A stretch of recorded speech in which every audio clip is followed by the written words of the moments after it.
Cette vidéo a pour but de vous présenter la fonction travaux de Chamilo. Alors pour ce faire, il vous suffit de cliquer sur le cours dans lequel vous souhaitez travailler et d'aller sur l'onglet travaux. N'oubliez pas d'ouvrir le petit œil, sinon vos élèves n'auront pas accès au travail demandé. Alors on clique sur travaux, on va tout simplement sur créer un nouveau travail. On lui donne un nom quelconque. On peut donner ici des consignes plus précises.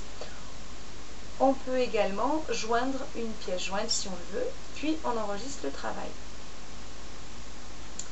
Le travail apparaît ici, il est envoyé à tous les élèves inscrits à ce cours. Alors, vous pouvez passer sur la vue apprenant pour visualiser ce que les élèves voient depuis leur connexion.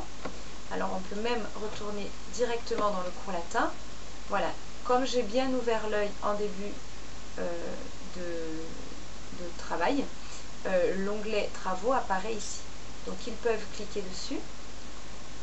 Ils ont accès donc au questionnaire et ils peuvent à ce moment-là y répondre. Donc, soit ils travaillent ici, si c'est un sujet plus large, par exemple une rédaction ou une question ouverte à laquelle on peut attendre une réponse rédigée, soit ils peuvent télécharger un fichier s'ils ont élaboré leur travail sous Word ou sous un autre format. Il faut bien leur demander donc d'intituler leur fichier, par exemple devoir de Sophie, et ils envoient leur document. Voilà ce que vous voyez si je repasse en vue prof. Donc au fur et à mesure que les élèves vous envoient leurs travaux, la liste s'agrandit ici. Vous pouvez visualiser le travail, vous pouvez le supprimer, vous pouvez encore télécharger le document s'ils ont joint un document.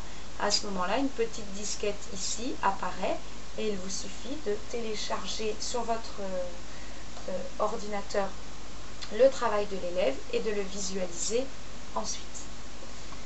Voilà donc pour la fonction travaux. N'oubliez donc surtout pas d'ouvrir l'œil ou au début ou à la fin de votre entreprise pour que les élèves aient bien accès à cette fonctionnalité.